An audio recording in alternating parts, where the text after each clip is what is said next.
All right, guys. So today the U.S. Senate is going to vote on and likely reject a Bernie Sanders-led resolution to withhold some of the weapons that we are sending to Israel as we enter month, I believe this is 13, of the U.S. support in terms of funding, arming, and giving diplomatic cover to Israel's genocide in Gaza. So I want to start off with this video that Bernie released yesterday on his Twitter account here describing why he is leading this resolution, and then we'll get to the Joe Biden / Chuck Schumer Senate leadership response to this, which is predictably to try to smear anybody who is in favor of withholding weapons from a genocide as a Hamas supporter. So let's go ahead and start off with this Bernie video here.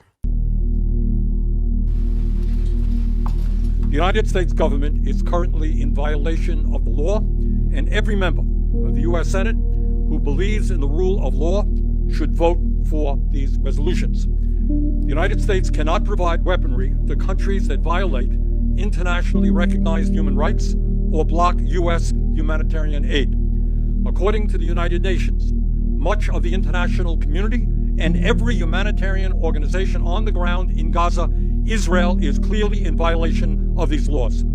Under these circumstances, it is illegal for the U.S. government to provide them with more offensive weaponry. Joint resolutions of disapproval are Congress's tool to enforce those laws. According to very recent UN reports, quote, the situation unfolding in North Gaza is apocalyptic.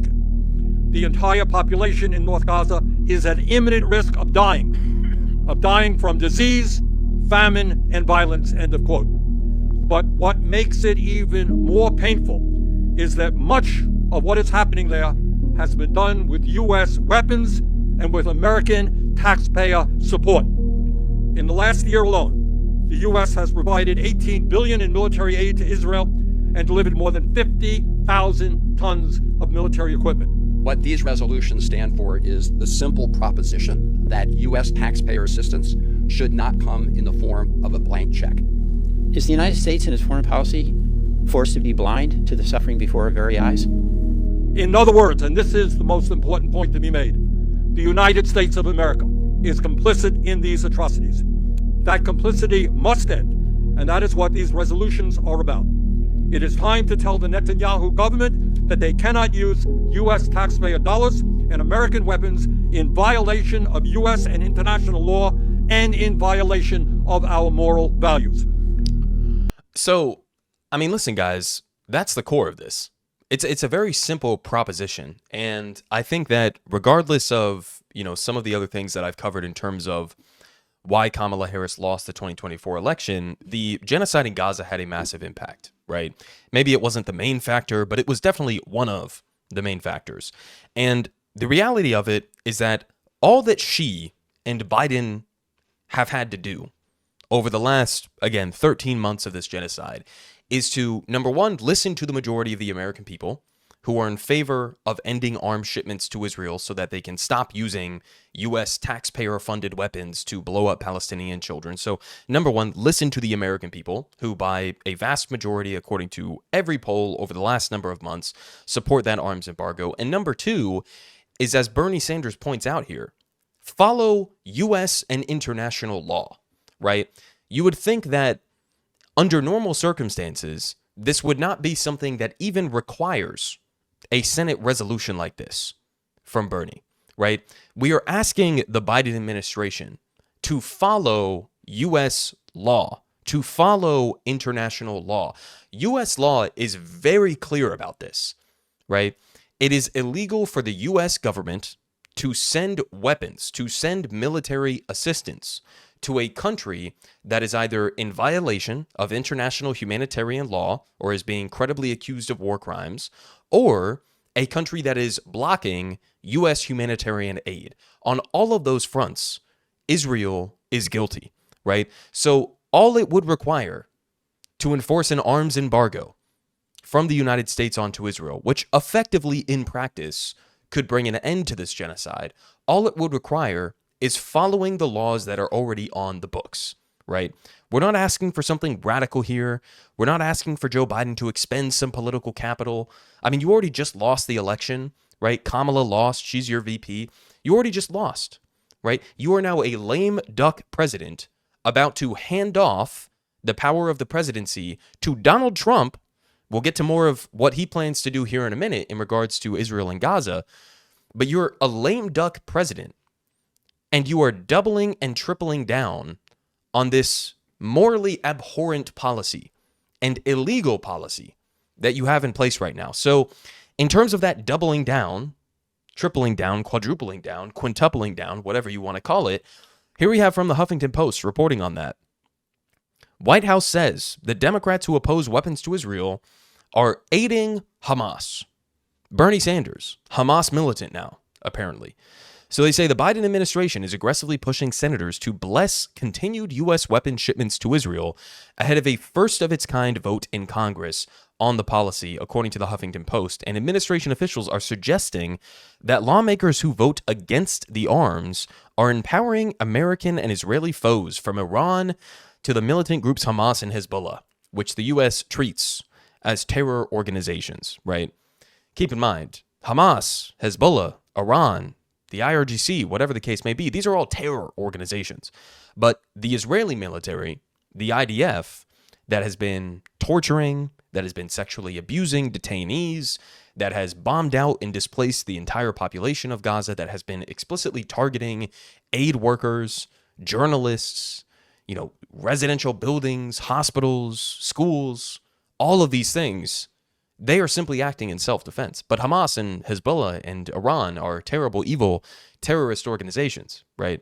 Notice the clear discrepancy here, the contradiction here between allegations of terrorism versus the actual terrorism happening on the ground, right? Which is not to excuse anything that Hamas or Hezbollah or Iran have done in the past, but it's just to say, notice what they call terrorism and what they call self-defense. And I think it makes it pretty explicitly clear what the U.S. goals here are, right? Now, also important to point out, as they say here, that this is a first-of-its-kind vote in Congress on its policy. As far as I'm aware, this is one of the first times, if not the first time, that the Senate will actually have to vote on this kind of a resolution as brought by Bernie Sanders.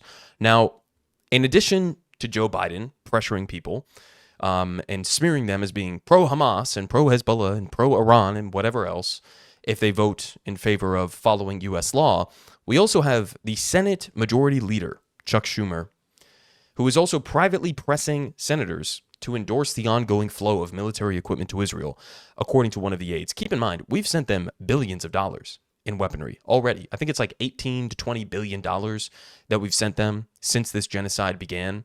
That's apparently not enough. We need to keep the weapons flowing, even as the United States is continuing to pretend as if we are in favor and have been in favor of an immediate end of hostilities, right?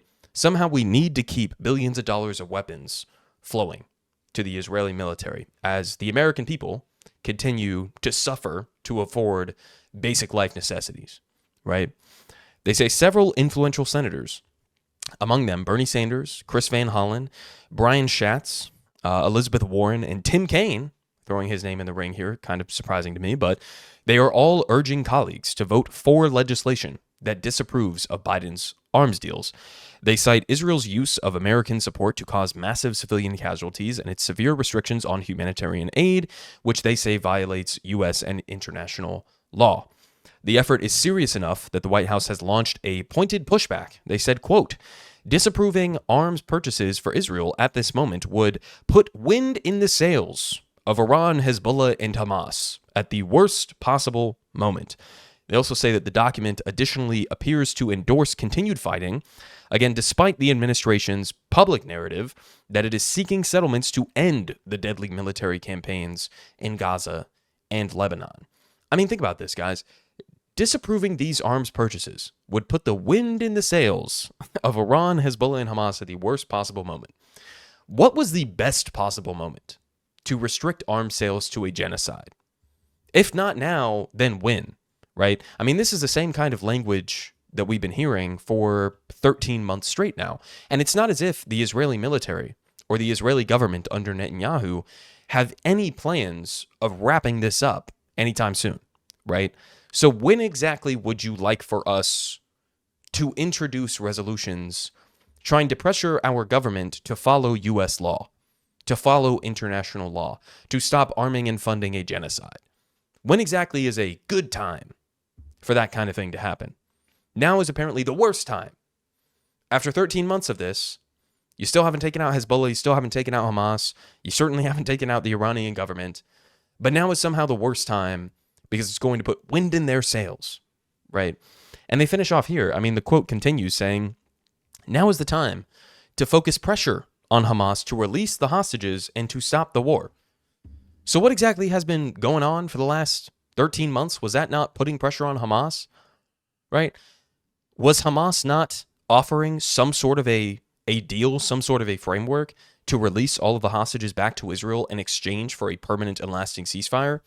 Guys, they offered to release the hostages back to Israel like days after October 7th.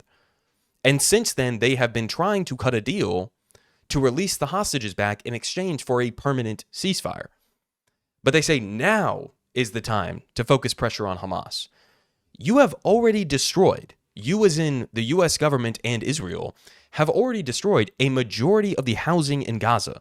You've attacked farmland, you've attacked the water infrastructure, you've displaced the entire population, you've killed tens of thousands of innocent children, women, men. When exactly is it going to be enough? Enough pressure, right? Is this just supposed to continue indefinitely? Is Israel supposed to indefinitely occupy Gaza, indefinitely displace the entire population there? Until what exactly? How is this, what Israel has been doing supposed to produce a lasting peace? In what world are these kinds of strategies going to produce a lasting peace, not just for Palestinians or for people in Lebanon, but for even Israelis? This is an incoherent strategy from top to bottom, but it's a strategy that the Joe Biden administration continues to support, even as he is about to leave the White House and hand off power to somebody who is somehow even more extreme on this issue than him. Now, also important to point out here, this was interesting, guys. In terms of the 180 from our boy John Fetterman, who I actually used to like in terms of his positions on U.S. domestic policy. He seemed to be more of a lefty, populist kind of, prospective senator. Since he's been in office, I guess as you can see here from my reply to him, he has, in the words of the mayor of Dearborn, Michigan, that Kamala Harris lost to Donald Trump, he has done more for Israel since he's been in office, at least over the last year, than he has for the people of Pennsylvania. Right? Here we have the Pope Francis, calling for a genocide investigation in regards to Gaza. And John Fetterman responds to the Pope here, saying, I reject the accusation and investigation in the strongest terms. What? Guys, how either ideologically twisted or bought and paid for do you have to be to say that you reject an investigation into something that you think your side is innocent of, right? If somebody came and accused me of something that I didn't do, and they said, well, let's do an investigation, I would say, okay, let's do it. Let's clear my name because I didn't do this, right? But for John Fetterman, when the Pope himself, not as if like the Catholic Church or the Pope, are squeaky clean, but, as an authority figure for more religious folks in this country, when the Pope himself calls for an investigation into the crimes that have been committed in Gaza, and your response is, I don't even want an investigation. What does that say about your side? How confident are you that they have done no wrongdoing, right? So this was John Fetterman's response here. And again, I revert back to my quote that I responded to him with. We almost got the ratio here, 8.7 thousand to 12,000, but he certainly has, at least over the last year, done more for the people of Israel than he has for the people of Pennsylvania. It seems like, if you guys go and look at his Twitter feed, this is his main priority, like almost his only priority, is defending Israel from any accusations of wrongdoing. No matter how small they are, no matter how credible the people doing the accusing are, whether it's the Pope or whether it's human rights organizations or it's the United Nations or Bernie Sanders or whatever the case may be, he rejects any and all offending of the Israeli state. And at the same time, We also have new reports backing up the charges of genocide here. This was from the UN Special Committee, posted here by the OHCHR, finding that Israel's warfare methods in Gaza are consistent with genocide, including the use of starvation as a weapon of war. I'll post this down below if you guys want to go and read the entirety of this summary here. I mean, they essentially say in the first paragraph that Israel's warfare in Gaza is consistent with the characteristics of genocide, with mass civilian casualties and life-threatening conditions intentionally imposed on Palestinians there, according to this UN Special Committee investigating Israel's practices. They say since the beginning of the war, Israeli public officials have supported policies that strip Palestinians of the very necessities required to sustain life, including food, water, and fuel. These statements, along with systemic and unlawful interference of humanitarian aid, make it clear that Israel's intent to instrumentalize life-saving supplies for political and military gains. So, nothing surprising here. We've seen other reports from both the UN, from other aid organizations as well on the ground in Gaza. To say that what Israel is doing in Gaza is not a genocide, well, then I don't really know what the word means at this point. I mean, if genocide means to intentionally destroy an ethnic group of people in whole or in part, and to use the methods of starvation and intentional targeting of civilians and civilian infrastructure, if that's what genocide means, then this is a genocide, right? And so we had another UN report there that has been widely dismissed or ignored or uncovered from the U.S. mainstream press and from U.S. politicians. This kind of stuff just sort of is like, not even remotely on their radar at this point. And at the same time, as the UN is putting out reports like this, we also have the U.S. for the fourth time, vetoing another UN Security Council resolution. The resolution was for an immediate, unconditional, and permanent ceasefire and immediate and unconditional release of all hostages from Gaza. 14 on the council voted in favor. 1, the United States, opposed it. So, I mean, again, as the U.S. is continuing to pretend as if they are working desperately, tirelessly, in the words of AOC previously, for a ceasefire, they are continuing to block resolutions on the United Nations Security Council for a permanent ceasefire. And notice, it's not just a permanent ceasefire, right? It's also the return of the hostages. So you would think if Israel's top priority was to get the hostages back, then this would be something that the U.S. would support, right? But they don't. Now, to reemphasize this point here, we also had reporting back from last month here from some of the hostages' families. And here's one, a mother of one of the hostages in Gaza, who said Netanyahu is, quote, sacrificing the lives of the hostages to remain in power. If you have been tracking Netanyahu's handling of this genocide, his handling of the negotiations, this shouldn't be even up in the air at this point. Netanyahu's goal in Gaza was never to return the hostages back to Israel. He has been, on the one hand, he's killed multiple hostages that were inside of Gaza, including some that were trying to speak in Hebrew and were waving white flags and were killed by the IDF in Gaza. But also the relentless bombing campaign has had to have killed, a countless amount of some of these hostages that were taken to Gaza. And then also in terms of his obstinance in these negotiations, he has chosen, for the Israeli people that bringing the hostages home doesn't matter as much as continuing the genocide matters. He's made that explicitly clear. The hostage families have been very clear about this for a long time. I mean, they're not uniform and universal in this kind of a position, but this basically summarizes much of what I've seen from some of the hostage families is that Netanyahu doesn't care about the hostages, right? He's willing to kill even his own people in order to keep himself in power. And in order to keep himself in power, he has to keep the genocide going. He has to keep escalating in Lebanon. He has to keep escalating with Iran. This is what is required for Bibi to keep himself in this position. Now, moving on to Trump here to finish off the video, we also have some horrifying promises, not surprising, but horrifying at the same time. We have here from Fox News. Trump said to lift all military restrictions on Israel on his first day in office.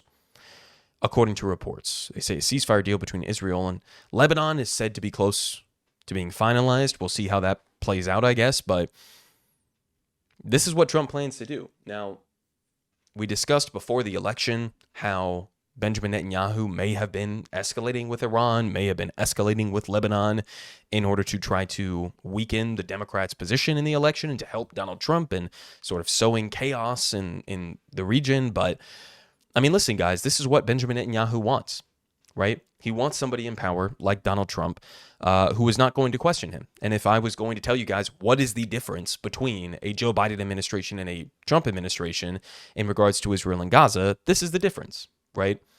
Not to say that, what has happened over the last 13 months is not absolutely catastrophic and apocalyptic. It absolutely is. But the difference between Joe Biden and Donald Trump is that Donald Trump is essentially an unfiltered Joe Biden, right? Joe Biden pretends to care about the civilians inside of Gaza, inside of the West Bank. He pretends to care about, a two-state solution and, international law and whatever else the case may be.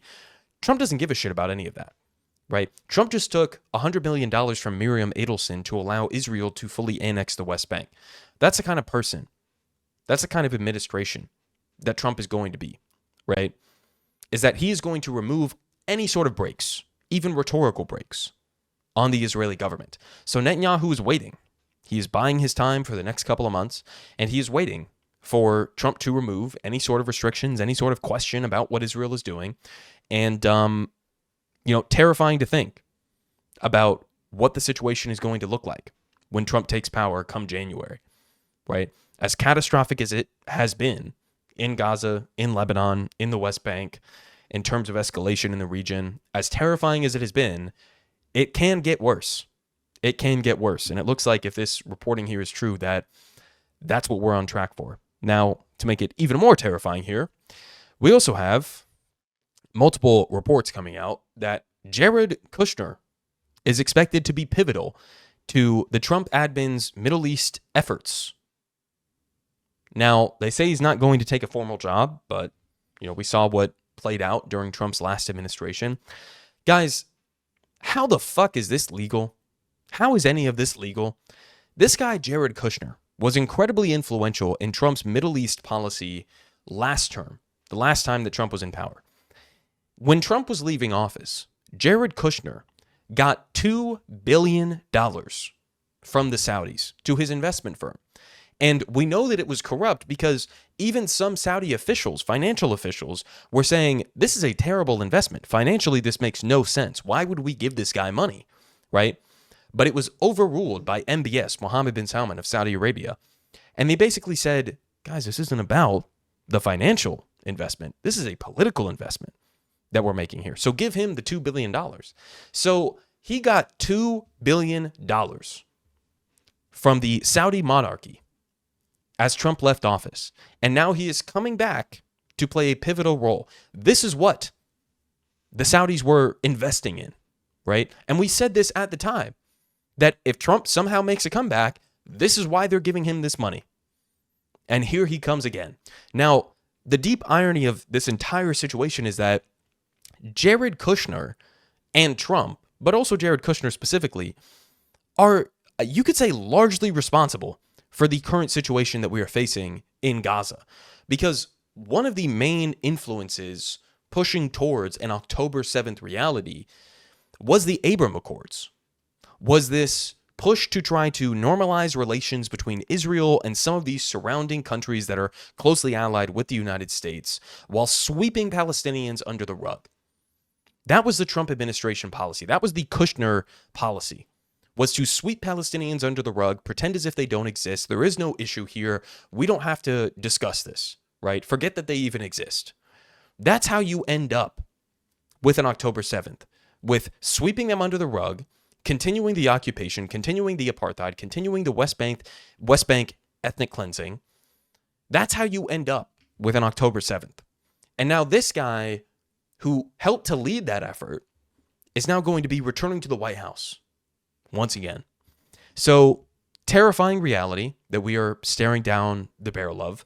Obviously, I'm going to try to stay on top of this and to keep you guys as informed as I possibly can. I wish that I could say that Bernie Sanders' resolution is going to pass overwhelmingly and we are going to stop sending weapons to Israel, but unfortunately that is very unlikely to happen. The main takeaway that we could potentially get from the vote that's going to be taking place today is how many Democrats, right, are going to flip against Israel. How many Democrats, will it be a majority, will it be a minority, who vote to restrict weapon sales, right? How many Democrats are willing to follow U.S. law, to try to hold the president accountable to U.S. law, especially considering that you really don't have that much to lose at this point. You're about to lose the Senate, you're about to lose the presidency, you're about to lose the House. So what are you going to do in the final hours? Is your final legacy going to be supporting this genocide until the last moment that you can? Or is your legacy going to be following U.S. law, listening to the American people, and trying to at least push towards an end to all this bloodshed? Politic guy has the best politics. Believe me, no one does it like him.